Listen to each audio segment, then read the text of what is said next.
If you want to pump your body and expand your mind, there's only one place to go. Mind Pump. Mind Pump with your hosts, Sal DiStefano, Adam Schaefer, and Justin Andrews. In this instructional episode of Mind Pump. So Adam and I are in the studio recording without Justin because Justin is doing some filming out in the filming studio right now. And we were sitting down, hanging out, talking, and we're like, what should we record? What should we talk about? And lately we've been trying to bring it back to the basics. So if you've been listening to our show for at least the last few months, you could see that we've been doing these episodes where we talk about like how to train your legs or how to do HIIT training properly or whatever. So Adam and I were sitting here and we're like, let's talk about arm training. Like that's a really, really popular topic. We talked about that way back in the day when we first started Mind Pump. So we thought we'd revisit it. Well, you just recently wrote a really incredible guide that goes along with it, and we're getting a great response. So it just seems like, okay, well, if we're getting a great response on the Facebook advertising, so many people are opting in and loving it, we may as well introduce it to our audience on the podcast too. Now, it's a totally free guide. You can find it at mindpumpfree.com. It's called How to Get Big Arms. I also do want to remind everybody it is September, and we have launched a brand new MAPS program, MAPS Strong, Strongman-inspired MAPS program. It's great for building muscle, building strength, and boosting your metabolism. So if you want a faster metabolism, this is one of the best programs you could do. All you need is regular gym equipment, by the way. We're getting a lot of questions of people saying, do I need strongman equipment? No, you don't. That being said, there are those exercises in there. We just offer alternatives for somebody who's in the gym. That's right. If you do have strongman equipment, we do have some options where you can get where things can get real fun. Now, MAPS Strong, you can find at mapsstrong.com. All of our other programs you can find at mapsfitnessproducts.com. And that's it. So here's the episode where Adam and I are talking about how to develop amazing arms. Here I go again on my own, going down the only road I'd ever known. Whoa. See? Well, I miss Justin. We don't need Justin.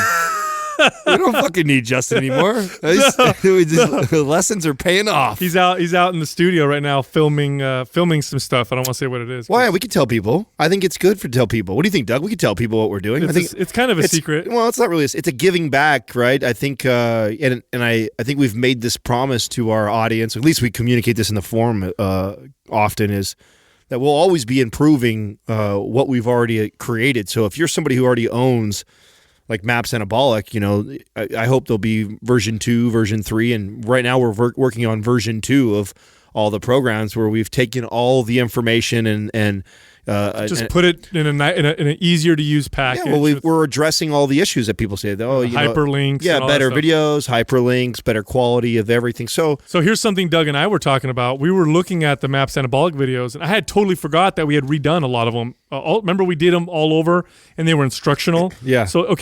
So I was thinking we'll have the video that shows the person demoing it, but then have another underneath for more detail. So we'll keep both in there if people want. Absolutely. So that was one of so you saw the forum. I think it was shout out to Jessica Rose, I believe, who owns like all of our programs, and so she made a comment. OG. Yeah, she made a comment on there. Like, I think I'm it's fair that I can comment on your guys' programs. I've been doing this for a long time, and she made the comment of one of the recent ones, Strong, because it is just the quick videos and there, some detailed movements in there. And, I explained to her that, what we're working on, and that's part of how the YouTube has always been has been a complement to an extension. If anything. Yeah. So if, because there are some people that they just want to see the exercise, because that was the complaint before where we went really long, detailed on exercises was some people were like, just show me, I know what a bicep curl is. I don't need these elaborate 12-minute videos on how to do it. But then again, there are some movements that are very detailed, and there are a handful of people that will say, hey, I wish there was more information regarding this. So there'll be a hyperlink in the future of those exercises. So you have that option of, I just want to know the exercise, see what it is real quick, or this is really complicated, I want to see a more in-depth exercise. So. Yeah, I mean, it's really the challenge of being a personal trainer with a lot of experience, and then creating on top, trying to create a program for a large audience. Because a lot of the programs that you see online are not created by trainers with lots of experience. They're created by people that maybe know some exercises and know how to package it well and make it and sell it well. But the programming, you can always tell. I'll look at the program and be like, okay, obviously a really good trainer didn't put this together. This is either an athlete that's super elite and genetically gifted, or what's more common is someone who doesn't even know anything about exercise and just puts up exercises that look cool. Right. But rarely do you see one that do I look at a program and say, okay, I can tell a trainer with lots of experience put this together because, when I'm coaching, I know what to coach on based on the years I've worked with people. I know what things to focus on. I know how to put a program together based on all the experience of working with people who are, when you've worked with thousands of people over 20 years, you get a pretty good understanding of the general type of person that you're going to end up working with and what you need to focus on. If all I ever did was work with pro bodybuilders, my coaching and training would be very, very different. If I only ever worked with athletes, it'd be very, very different. But we've worked with such a wide variety of people. We kind of know, okay, this is what we should focus on. This is what it should look like. And so it's made it challenging, but it's, again, along the way, we're going to revamp and upgrade everything as we continue to go along. So you can expect, and here's the best part is, and this is something we talked about early on, because I remember this discussion, like, okay, what do we do when we redo a program, make it look better, put it in a better format or whatever? Do we, what about the people who've already had access to it? And it's like, all of us agreed. They all will have access forever. Right. Even if it's upgraded, 100 times, right, people are going to have access forever. So yeah, it's all coming. So Justin's working on that today. Justin's been, we look to him to handle all the model stuff and the shooting and everything like that. It's nice that we actually can be relieved of that a little bit, but he's outside the studio right now shooting that. And so we thought today we'd do, we've been getting such great response, which, it's like, how many times have we learned this lesson? We sometimes get off in the weeds and into topics that we love to talk about. And every time we do these simple episodes that are about a specific topic, or maybe about something a blog that you wrote that we got a great response for, we get a great response on the podcast. And, you just recently wrote an incredible blog that's getting, or a white paper that's getting, a lead magnet, whatever you want to call it, that's getting a ton of traction right now. And that's the Big Arms Guide. Yeah, it's the most common, especially for guys. Although, gosh, I tell you what, dude, I remember early on when I was a trainer, women used to tell me that they didn't want to work arms, and now more and more you're getting women who are like, I want really sculpted arms. I want to build arms. I want to build muscle there. Because I think they finally realize that, building your arms doesn't mean you're going to look like, bodybuilders. You're just going to have this really nice toned-looking arms, or whatever the terminology that's popular at the time. So you got into squatting when you were young, like, and you talk about this, but I was notorious for, like, all I did was arms. Oh, yeah. I was that kid. That's common. I think I was more common. It was rare to meet another 17-year-old boy that was in the squat rack. So you were an anomaly, I think, where I was like the rest of the guys, where we were doing bicep, tricep, and then chest. So it was chest on Monday, then bis and tris spread out over the week as much as possible. There's a lot of myths around training the arms, like what works well for the arms, what's going to get them to develop, what's going to get them to respond. It is a popular body part, like you said, like you're saying, to train, especially for guys. They go to the gym and it's like, what is it, chest and arm day, right? Like every other day is chest and arm day, and they neglect everything else. But there's a lot of myths around them, and a lot of the myths surround.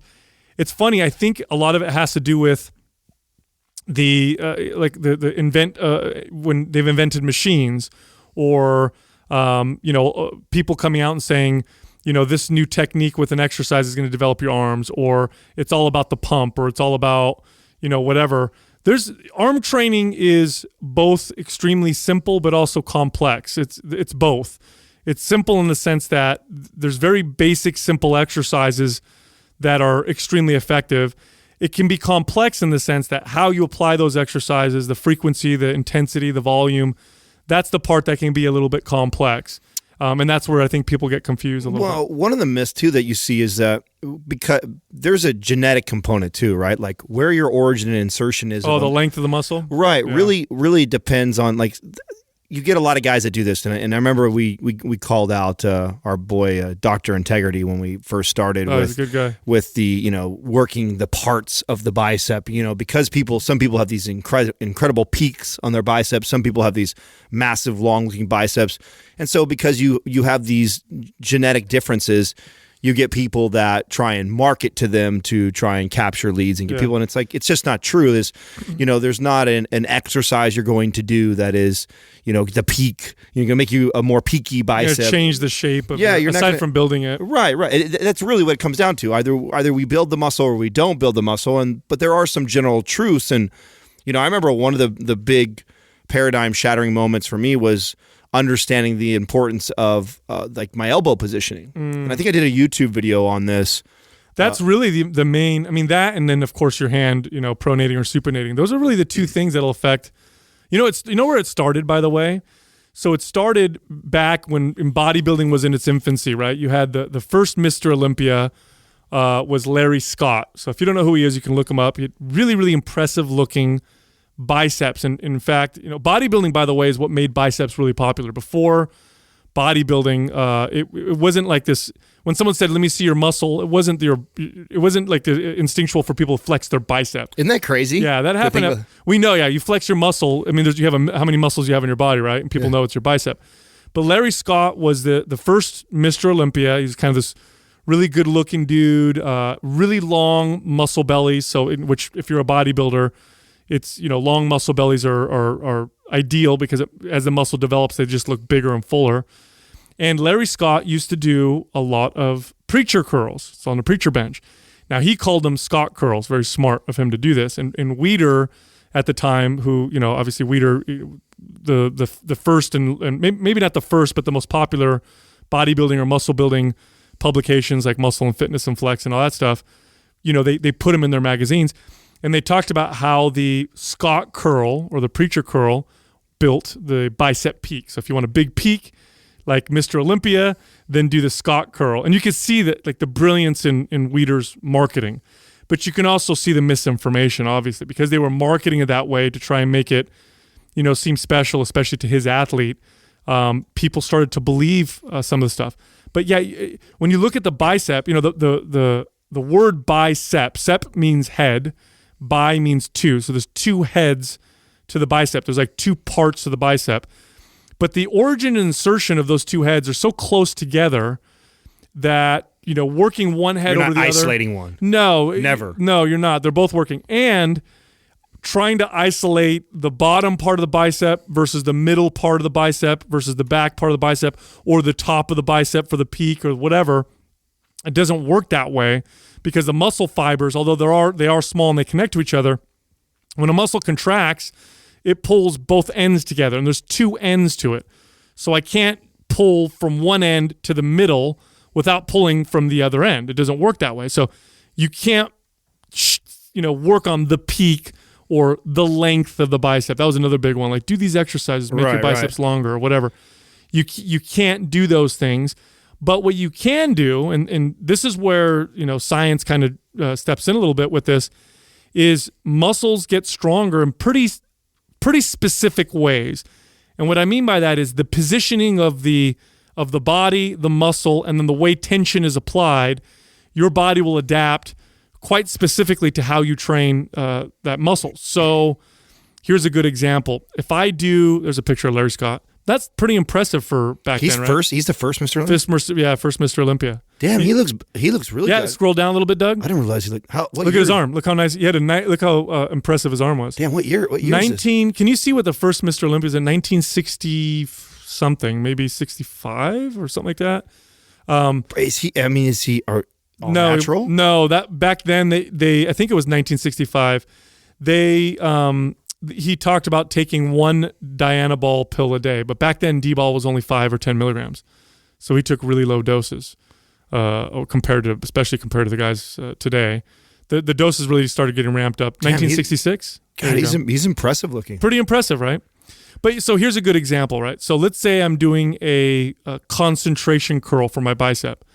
So for those of you listening who don't know what a concentration curl is, there's two versions of it. One is where I'm sitting on a bench, my arm is up against my thigh, and I'm doing a curl. That's the one you'll see on TV when kids are working out in their bedrooms. Arnold made that famous. Yeah. Or the one that Arnold did in Pumping Iron. Hanging over, right? Yeah, where you're hanging over, your elbow's pointing down, and then you're doing a curl. When you do a concentration curl, the heaviest part of the concentration curl is when your arm is almost fully closed or contracted because you're fighting gravity directly, because of the elbow positioning. So that means the greatest tension is at the fullest contraction of the bicep, okay? Now, if I do an exercise like a preacher curl, that's where my arm is over the bench at a different angle, the heaviest part of the curl is where my arm is more fully extended, okay? Now, this is where the myths came from of working the different biceps, because people would say, oh, it's harder at the bottom than it is at the top or whatever. It doesn't not working that way, but the muscle does get stronger based on the way you're applying that tension. So if I only ever did concentration curls, my strength curve would match more of the concentration curl. If I did only preacher curls, my strength curve would only match the preacher curl. Now, this is important to know, right? Because if I can get let's say my max curl is 50 pounds. Well, this is where exercise selection becomes important. Very important. Right. This is why bodybuilders, they understood this by changing angles, right? And I think the takeaway, because we're not saying that, that doesn't mean that doing all these different variations isn't important, right? Or it's what ends up happening, and what I see here that's really common is someone will do 3 different bicep exercises in a routine, but the variation is more similar than they think it is, because of the position of the elbow. So it's like standing barbell curl, standing dumbbell curl, easy curl, all in the same position, same tension kind of curve, same position, exactly. And so I think that's the real takeaway, is understanding that if we're going to vary it, to vary from the and that's kind of how I've always taught clients was, if you're going to do a arm day and you're doing biceps, try to incorporate at least 1 to 2 to 3 exercises where your elbows either positioned right by your side, your elbows out in front of you, or even elevated above where you're doing a curl down to your head to kind of target. The 3 main elbow positions, and we're not even getting into hand positions, we'll get in that in a second, but the 3 main elbow positions that I've always taught to clients were elbows behind the body. A drag curl? Yeah, like a drag curl or a incline curl. Right. That one's pretty gnarly, by the way. The stretch on that is burns like crazy. Then your traditional barbell curl, where the arms are at your sides. And then a concentration curl or a preacher curl, where the arms are in front of you. But then even then, you also want to look at positions of tension. Again, preacher curl and a concentration curl, the elbow's in front of my body both times. But they feel very different, because the concentration curl is heaviest at the contraction, whereas a preacher curl is heaviest more towards the extension.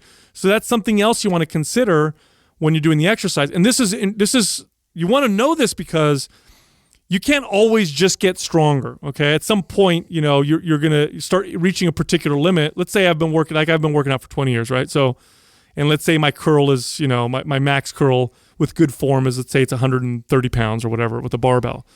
And it's going to be hard to get that to go up. But what I may do is I may be able to identify positions of that tension where I can improve that. So maybe I'm strong with 135-pound barbell curl, but maybe I never do a concentration curl, or I never do a drag curl, and I'm weak there. So now I can focus on building strength in that particular part of tension.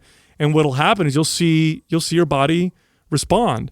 And then now let's talk about hand positioning, because that's the biceps are interesting because they flex the elbow, they curl the arm, but they also rotate the hand. Right. So if you're listening right now, you can actually test this out on yourself. You could kind of flex your arm and then just turn your hand to where it's facing you, and then turn it to where it's facing away from you. You'll see the bicep move. You'll see it dance a little bit. I watched a movie when I was a kid. When I first learned about that, there was this movie, I don't remember what it was, and this guy had a tattoo of like a naked lady on his bicep. And I don't remember what movie it was. And he told the kid, he's like, "You want to see her move? You want to see her dance?" And he did that with his hand. I was like, "Oh shit, you could do that? You can make your arm move like that." So the different positioning of your hand is important too. So, if you're curling with your palms facing up, that's one position. Palms facing each other is another one, and then the most neglected is the palms facing down. Nobody does Zotman curl or the reverse curls. Nobody does that. Now, on the other end of the spectrum, or the other side of the arm, is the tricep, which triceps, a lot of people don't know this because they don't get the glory like the bicep does, but the tricep makes up more of the arm size than the bicep does. It's a bigger. Right. When you see an arm flex, you can see 3 heads. Yeah, and it's got 3, right? Tricep. Now, tricep, the hand positioning doesn't do anything. That doesn't change anything. So I think that right there, you got to stop there because this is such an important note. Because another common mistake that I would see all the time is that I'd see and when I point these things out too, this is not me like shaming anybody because I fucking for sure did this too. Like I would go straight to the cables because it just felt good to warm up or start my first exercise, and I'd start with like the triangle. And then I would do a reverse grip, and then I would do like a rope. Yeah. And it was like, oh, arms are done, triceps are fucking pumped. I'm good. But all those movements are pretty much exactly the same. The same stimulus, really, for my tricep. Yeah, and actually a reverse palms up grip press down is stupid because it's such a weak position for your hands. You can't even press good weight. But it doesn't affect the triceps at all. What affects the tricep is, again, elbow position and tension, just like with the bicep. So elbow up above your head or in front of you, or down at your sides. That's kind of what you should focus on. And then the positions of tension. This is why sometimes people switch. They'll do an exercise. I remember this too when I was a kid. I was probably 18 or 19. I primarily almost always only did free weight exercise. No, maybe younger, 16. Only did free weight exercises. And then this is a mistake I make. I've made probably 4 or 5 times through my working out career. Is I'll switch to something that works. Yeah, and then you get stuck on it for a while. Stuck on it. So I remember I switched to a cable curl. So I went from barbell curl to cable curl. I saw my arms respond. I'm like, oh, it's cable curls. That's everything.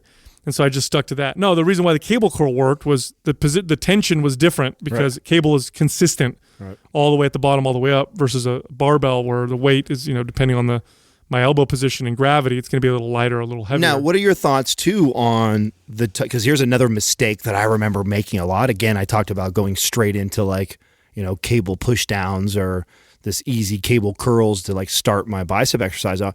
And, are there certain lifts that you like to always start with when you're doing your bicep or your tricep versus other exercises? I'm always partial to free weights because now there's the whole free weights build more muscle than the machines debate, and I'll debate that, and I think I can win that debate, but that's still a debate. Ben Pekulski, me and him have gotten into discussions over this. Right, he makes a very compelling argument to cables, and he's a very hard to argue with a 300-pound man too. It's true. He's a very intelligent guy. He makes good points, but I'll still debate it. I still believe free weights will build more muscle.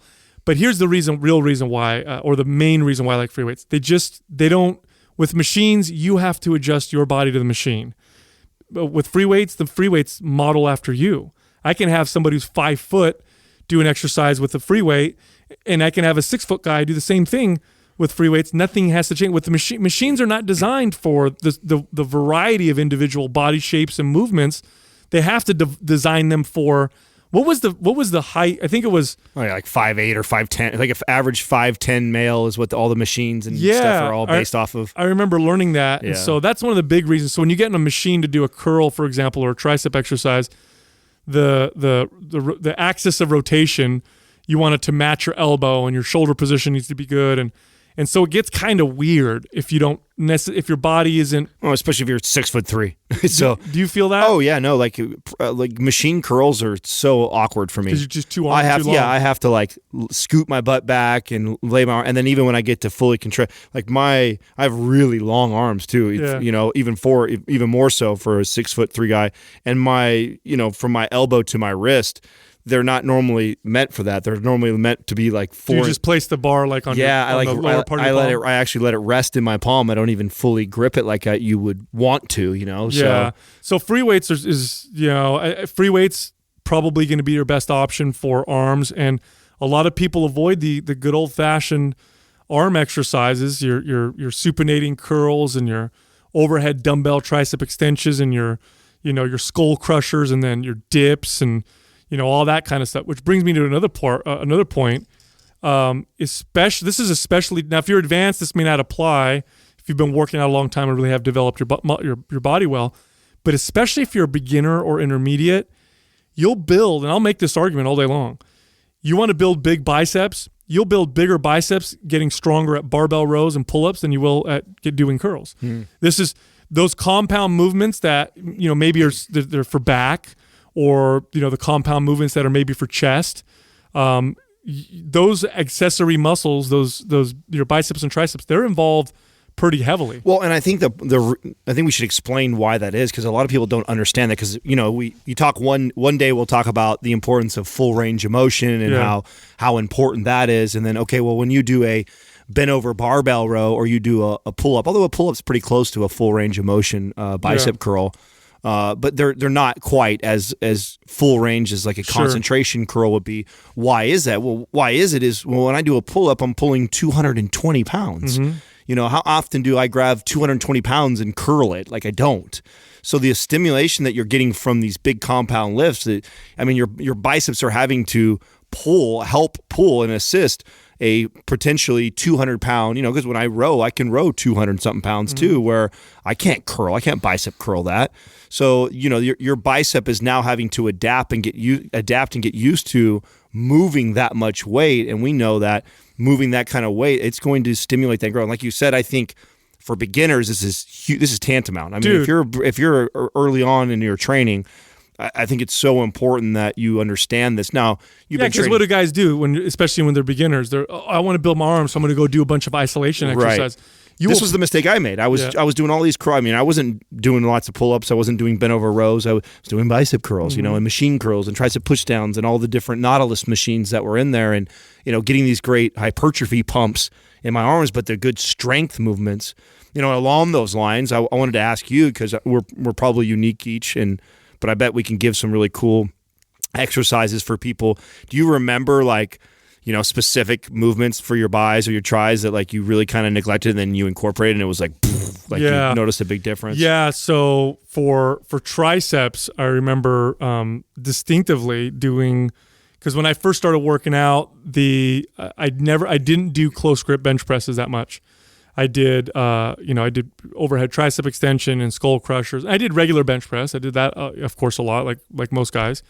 But I didn't do a lot of close grip bench press. I remember I read an article with, I forgot who it was, the late Mike Matarazzo, I think it was. He was a bodybuilder from the 90s who had these insanely massive arms. And he was also Italian, so I kind of identified with the guy.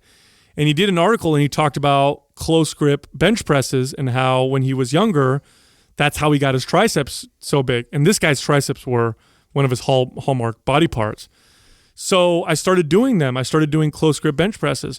And I got really strong at them. And my triceps exploded, especially the outer head, the part that shows up, when you flex your tricep, that one that's on the outside of your arm. And I remember I first started doing close grip bench press, and because it was a new movement, this is what I love about new movements, you get that central nervous system adaptation because you have to kind of learn how to do it. So my strength went up really quick, and I went from, I think I gained like 20 or 30 pounds on the bar in a very short period of time, and my arms grew like a quarter inch in a very, very short period of time, which is a lot. That's a lot to add, and I know because I used to measure my arms every day. I thought you were going to pick. I thought you were going to pick weighted dips because I know that's a hallmark move for you too. I like now because incline. I like, for some reason, the incline for me, and I think it's just the angle. You feel it more. Yeah, I mean an incline close grip barbell press blew my triceps up, and I actually didn't find that till about, I want to say, 5 years ago. Where'd you see it? I don't even remember. If it was an article that I read or what it was that I came across, and I never really applied it in my routine. And I'll tell you, part of that reason I didn't was, and you know what it was before I did that, and this is jumping around because now I'm talking about chest.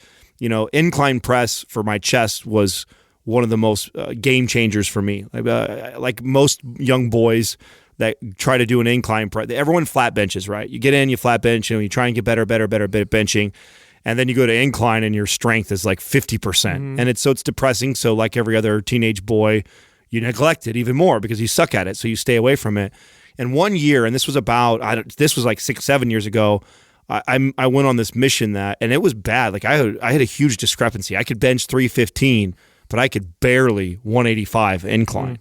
And I set a goal for myself to catch my incline press up to my flat bench. And it took me about 1.5 years, 2 years to get it caught up, and a huge improvement on my chest. And so once I was able to move good weight on the incline, that's when I moved to variations of that. And I decided to start doing this close grip incline press.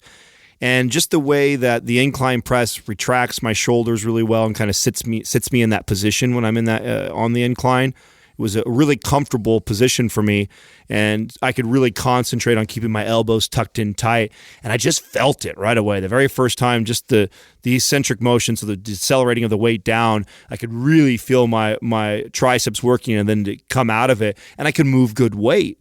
And so, when I compare it to skull crushers and, dumbbell exercises and everything else I was doing, when you think about it, I wasn't moving more than maybe 40 pound dumbbells or 60, 80 pounds on a machine or whatever. And here with this incline barbell press, I could move 185 to 225 pounds.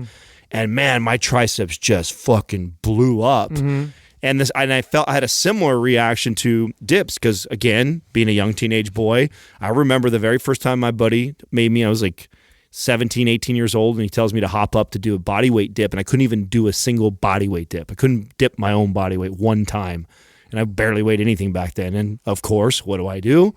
Because of that, I neglected it. Never doing that again. Right. You don't do it. No one wants to be a guy in there shaking like a leaf trying to do one single dip, and so like a dumbass, I avoided it for many years. And then when I revisited doing dips and getting strong at that and got to a point where I could body weight dip myself 20, 30 times, no problem. Then I could actually start to add weight to that. So those two movements for triceps and now they are staples. I will not enter a tricep workout with not incorporating one of those two movements because it was such a game changer. Yeah, for me. for biceps, believe it or not, this wasn't even that long ago. I had gotten really good at barbell rowing and deadlifting, and this was back when I would just feed myself and let my body weight climb really high. So I got really strong, but I was heavy. I was like 220. And I would do barbell rows with decent form with 300 and something pounds, right? And I'd do them really heavy and whatever. And I was deadlifting, so I'd deadlift all this weight, and I'd pull over, in the mid fives. And I never really did pull-ups as part of my workouts. I just didn't do it. And I remember I went to the gym, and I was working out. And this is at the time I owned my wellness studio, so this has to have been at least 8 or 9, maybe 10 years ago. I would drive over to Gold's and work out, and there was this girl there that, she was always there at the same time, and she was really into working out, and she would train with her boyfriend, and we'd say hi to each other or whatever. And she goes, and she's like, hey, are you ever going to compete or whatever? And I think she was just trying to be nice. I'm like, no, I just like to work out. She goes, well, if you ever do, I have some advice for you. So I'm like, okay, one of those criticism. Yeah. She goes, you have a very muscular back, but you need more lats. Nobody's ever told me I need more lats before. My back was always really strong, so I never even considered that I needed to develop it more. So she said that to me, and it kind of fucked with me a little bit. And so I made this whole mission, I'm going to train my lats more. Now, when you do a row, you hit your lats, but really you get a lot more of that mid-back kind of stuff, especially the way I row. But pull-ups and pull-downs and that kind of stuff, that's a direct lat exercise. So I said, okay, I'm going to get really strong at doing pull-ups. And so at first I wasn't good at them at all. It was hard for me to do like 10 bodyweight pull-ups, but I got to the point where I got really strong, and then I could strap weight around my waist to the point where I was doing pull-ups. I would do 3 reps with like over 100 pounds strapped around my waist. And the side effect of that, my lats definitely grew. The side effect, my arms grew, my biceps grew. And I remember, I'm doing these heavy pull-ups and getting stronger, and I would do it with like either a neutral grip or with a supinated grip. And I hadn't measured my arms in a while, but I felt like I wanted to measure them, and I measured them. I'm like, is this right? And I did it again. I'm like, my arms got bigger. And I was trying to piece it together. I'm like, holy shit, it's got to be the chin-ups. Because I know when I do that really hard, I do feel my back working, but of course you feel your biceps working as well. So it's those compound kind of movements. And it's funny because when we talk about triceps, if I'm talking to somebody who's in the space of muscle building, or we're talking to a bodybuilder or whatever, and I say to them, dips and close grip bench presses are great for triceps, they're going to probably agree with me. But if I say that there's a good compound exercise for biceps, nobody wants to agree with me. It's the same fucking thing. Right. You do supinated grip pull-ups. Right. It's like doing dips. Right. Because remember, dips, parallel bar dips, they work your triceps, but they also work your chest and your shoulders quite a bit. Supinated grip pull-ups, they work your back, yes, but they also work the biceps quite hard. And especially if you're a beginner, you are going to progress not just your whole body more, obviously, because you're doing compound movements, but you're going to progress in your arms more by doing those. Now, the isolation exercises, I'm not saying that you should neglect those. Those are also extremely important, especially as you become more advanced, because it becomes more important as you get advanced to add more volume. Now, you can start throwing in all kinds of different isolation exercises. Right. And here's the other thing about arms. And, I know all muscles respond the same, and, you don't need to work one muscle differently than the other, because I hate it when people say things like calves need high reps and this body part needs low reps or whatever. That's not true. The muscles are all kind of the same. The big difference really is in how it impacts your how much rest you need from it, like how much it impacts your whole body. If I work out my legs real hard, it fucking zaps me. If I just work my arms, I'm not that tired. Right. This means you can do a lot of frequency with your arms. Like you can work out your arms a lot. Right. So you could do it where maybe you train your whole body, 3 days a week, which is usually what I recommend people, anywhere between 2 to 4 days a week for the whole body. But let's say you really want to make a special focus on your arms. As long as you adjust the intensity, fucking go hit your arms 5 days a week. Watch what happens. Yeah. That added frequency makes a huge difference. It is one of those muscles that you can get away with doing that because it doesn't tax the CNS, I think, as much. I had a game changer thing that happened by accident for us. And this is, personal, just because I probably never really did this. It was, we used to have this, my buddy and I, we used to work out when we were kids, and we had the same kind of arm routine and, the pyramid sets, and we did all whatever we were reading, what I'm saying, like this, and it was like the same. I laugh because I did the same. Right, it's whatever was in muscle and fitness that week, right? So fucking that's how we train all the time. And I remember, and preacher curls were very common. We did, and preacher curls were for sure one of the first things that I saw like growth and change in my biceps. But we couldn't get an easy curl bar because the gym was so busy, and so we modified and we did the preacher curls with independent dumbbells. And I remember when I first did it, I was really weak. I couldn't do very much weight. But man, and back then, right, we attributed soreness to the effectiveness of the workout always. So it got me really fucking sore. And so we started going back to that, and I started training with preacher curls. And I don't see many people do this. So I think it's maybe a tip. Hopefully somebody that's been training for a long time can incorporate that, and you can get back to me on how well this works for you. But, I did these preacher curls, and we did them with independent dumbbells, and it just exploded my arms. But I had the same experience too, like you did with pull-ups. And what I noticed with the pull-ups was I always did overhand pull-ups forever because I was always doing pull-ups for my back. It was always about back, and of course you get a little bit more lats involved when you have the overhand grip versus like a supinated grip. And I don't know what it was that made me decide to do it. I think I was working out with some bodybuilder guys like, oh, do you ever do supinated? You should do supinated sometimes. And gets me to do it supinated, and so your palms are facing you, right? That's what that means when I'm doing a pull up. And I started doing that, and I felt it in my back. That was all great, but that I actually noticed my forearms and my biceps blew up from that. So those were two big moves that, again, I neglected for many years. I didn't think to do. Dude, for people who debate me, because I've done a couple posts on that where I'll have, and I know it's controversial, that's why I do it, and I'll put up a picture. I've done this on my Insta story, and I actually did it on my actual Instagram page too, where I'll have a picture of a barbell curl and then a picture of a pull-up. And I'll say, which one builds bigger biceps? And then in the caption, I'll write, the pull-up does. And people will debate me. No, it's the curl. How can you say that, this and that? And I'm like, well, if you have to compare them, first of all, I think you should do both. So that's not really the argument. But if you have to compare them, the pull-up will actually build more bicep.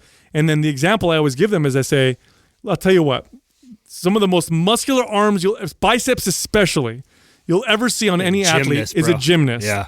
Look at male gymnasts. They don't do fucking curls at all. They just pull themselves up all day long on the rings and shit. And they have arms. I've seen gymnasts who have arms like fucking amateur, amazing bodybuilders. And it's all they're doing is pulling their body up on the rings all the time. I'm pretty sure they never do a single curl. No, it's so true. To develop their arms.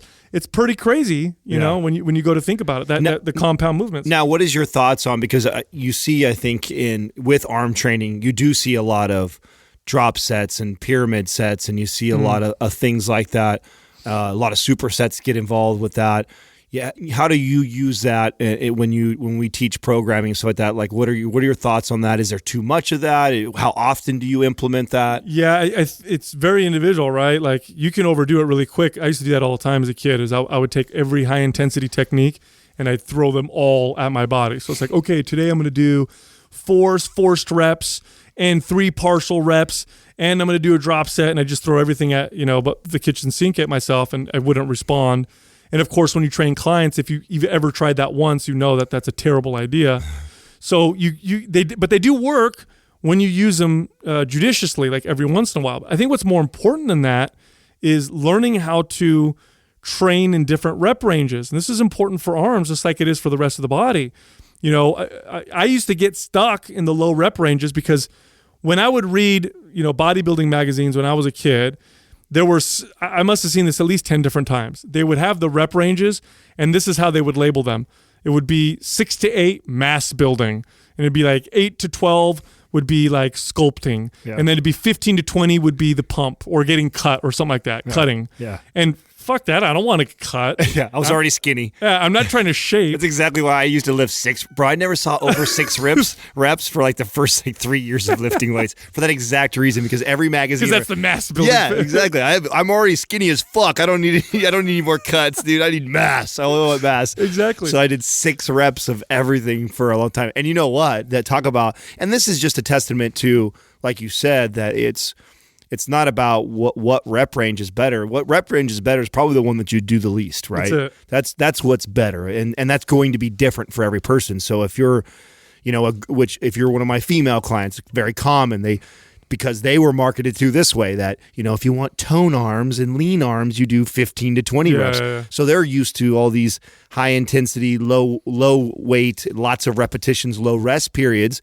And that doesn't mean it's bad or it's wrong. Mm-hmm. It just means they've probably been doing that a lot more than they were probably ever grabbing, a heavy ass weight and doing it for 3 to 6 reps, which if you want lean and tone arms and you've been doing 15 to 20 reps for months. Go do some low rep shit. Go do some low reps and you're going to have incredible arms. Yeah. By the way, tone does, we've said this before, but just in case we have new listeners, toned is not real. Muscles build or they shrink. So if they build a little bit, they just feel harder. And so the fitness industry created that term to attract women to gyms. But really, if you're trying to tone your arms or just trying to sculpt your arms, if you're a lady and you're listening right now, what you're really trying to do is build your arms. And so the fastest way to get your arms to look the way you want is the same thing that's the fastest way to get your arms to build. So your goal when you walk into the gym, unless you're at the point where you look in the mirror and go, I don't want any more progress. I don't want my muscles to develop anymore. I don't want any more sculpt. I don't want any more tone. I don't want any more whatever. That's different. But if you're like, I want to really work on my body and I want to change my arms, your goal should be to build muscle and do what builds muscle the most effective way. And when it comes to rep ranges work excellent when they're new. Right. They stop working after about 3 to 6 weeks is when the shit starts to plateau. Just change it. It's funny. Just doing that, even if you do the same routine all the time, although it's a good idea to change that too. But if you just, for 3 weeks, you worked in the low rep range, and then for 3 more weeks, you did higher reps, and for 3 more weeks, you did, moderate reps, watch what happens. Your body doesn't plateau nearly as much, and you just continue to progress. It's pretty awesome. Now, I was actually just talking to somebody the other day that we had this exact discussion, and it was a guy, and he was talking about how he trains, all of his muscles, and I was telling him the importance of kind of phasing his routines, right? And, he's like, well, no, I work all rep ranges. I was like, oh, okay, well, so what are you currently working on right now? Are you in, low rep range? And he's like, well, every workout, I incorporate all of them. Yeah. And that's not wrong, right? And they've done studies to show that somebody who's changing all the rep ranges every single workout versus somebody who phases it, like Sal's saying, for 3 to 4 weeks, pretty similar as far as their results. The problem with it, though, is it's hard to measure that way. Mm-hmm. It's hard to see that, what is my body adapting to the most right now? Because if you're throwing a high rep range superset in a training session, plus you're doing a strength heavy 4 to 6 reps, and you're doing that every single workout, you're manipulating all these rep ranges, well, then it's really hard to tell, because there is always going to be an individual variance, and everybody's bodies will adapt different. And, Sal and I may be following the same exact program. We'll use MAPS, anabolic, for example, and his body just responds incredible for phase 1 always. And mine just might always do great in phase 3.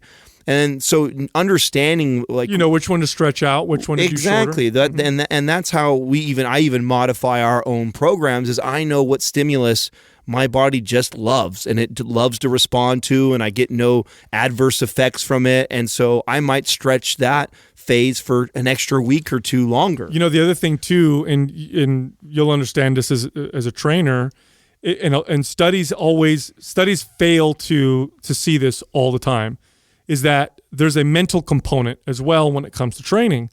And there's a different mentality that goes into training in the low rep range than goes into the higher rep superset, type rep range. It's a very different mentality. You're chasing different adaptations. Different. So when I go to the gym and I train in the low rep ranges, heavy low rep ranges, it's a different mentality. It's a different rest period.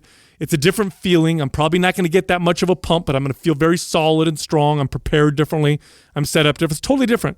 When I go in for a superset with shorter reps and I'm doing higher, shorter rest periods and higher reps, it's totally different. I know it's a different feel in the body. I'm going to get more of a pump, less of that solid feeling. So, and that's important. People always forget to account for that mental space you need. Like if I'm training a client and I'm telling, let's say Doug's coming in to work out and I'm going to train him, I got to tell him, hey, we're going to be doing low reps and heavy weight today.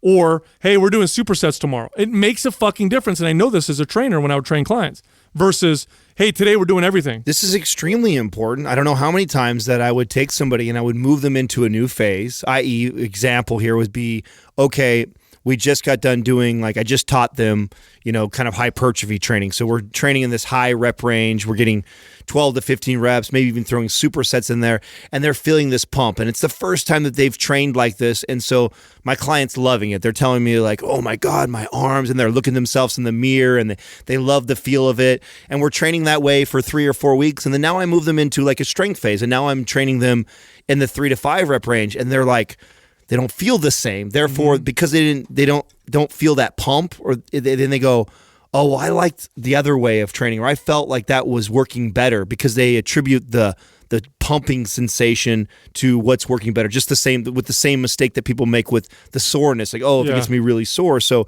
they're different adaptations, and both of them contribute to your overall gains in your arms or your overall success in training. So it is important to get people in that space. And I would have to always remind my client that, listen, it's a different adaptation, even though it's the same exercise. It could be a barbell curl, right? We're doing a barbell curl both times, but now we're going after strength. So we're doing this for 5 or 6 reps, where I just got done teaching you this 15, 20 reps, and it's going to feel different. That's right. And there's also the specificity in the sense that, if you want to get better at general, if I go and I just focus on sprinting, I can really see my sprint increase dramatically. If I sprint and long distance run and jog and do these, I'll improve still, but I'm going to get less improvements in each one of those, which makes a big difference to the psyche of an individual who's training. I love when I'm in the low rep range and only low rep range, I love seeing the weight go up on the bar. I love when I'm in the higher rep range or the superset type phases, I love watching the pump improve and watching my endurance improve and how I can rest shorter in between sets. I love that. And that is trying to cut the psyche of the client out, or trying to cut that mental part of working out. Good luck. You can't. Right. It makes a huge difference. So phasing your workouts is an extremely important component of training, all training, not just the arm training. And the best way that I recommend most people do it is stay with one for a certain period of time, get good at it, and then move to another one. Stay with that for a little while, get good at it, and then move to another one, versus all of it all the time, all at the same time. I also think that when you do that, it's easier to use these other tools and strategies. For example, like we talked about with the pyramid setting or the drop sets, because those they work well in a more hypertrophy-based training cycle. If you are chasing more of the pump and we're working in the higher rep range, it makes more sense to superset or drop set, because you're chasing more of that adaptation, versus doing that in a strength type of a cycle, where right now I'm more focused on building strength. It's not going to be as advantageous if I'm in a strength cycle to be doing a short rest period or a drop set where I do a bunch of reps, right. because that's going to fatigue me and it's going to hinder my strength in the next set or the next exercise that I'm doing. So that's another reason why I really like to, try and teach people to separate their phases or whatever their adaptations are focused on. So if we're going to be doing low rep range, instead of sporadically just throwing it all into every single workout, and sometimes you drop set, sometimes you superset, sometimes you pyramid set, sometimes it's high reps, sometimes it's low reps, sometimes it's heavy, sometimes it's light. It's like, instead of just being, chaotic about all of it and really understanding how your body's responding, focus on, a rep range. Understand that if we are in strength, that it's, good long rest periods. We're lifting heavy. The goal is to lift more weight and to progress week over week, lifting more weight and increasing your strength. And then when you're doing things like chasing the pump and you're not so worried about how heavy of a weight. The weight doesn't matter. Weight doesn't matter. Then it doesn't matter if you're going lighter and lighter and lighter and lighter. As long as you get more of a feel and more of a pump. Exactly. That's all that's important. Speaking of supersets, here's a superset that I loved doing back in the day that I don't know very many other people that will do. Now, with supersets, there's a lot of different ways you can combine exercise. And a superset represents 2 exercises done back-to-back without any rest. And now you can generally do this with any 2 exercises for a body part. They're all technically called supersets. So 2 bicep exercises put together, that's a superset. But one of the best ways I love to apply supersets was to do a heavier compound movement. And I don't mean heavier in the sense that the rep ranges are lower. I just mean that compound movements tend to be heavier. So like I'm going to be able to do, I do a chin up with more weight than I will with a curl, like we were saying earlier. So I like to do a compound movement first, which means 2 joints are being moved. And then I like to superset that with an isolation movement. And this is for the whole body. I'll do this with my quads. I'll do this with my chest. I'll do this with my back. But you can even do this with your arms. So here's 2 supersets that are amazing.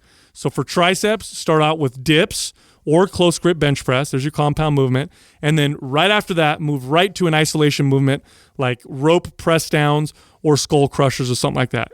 Crazy, crazy pump. Oh, yeah. Now the bicep one, here's one that nobody ever does. Do heavy supinated grip pull-ups. And when you do them for your biceps, when you pull yourself up, really focus on squeezing your biceps at the top rather than squeezing your back.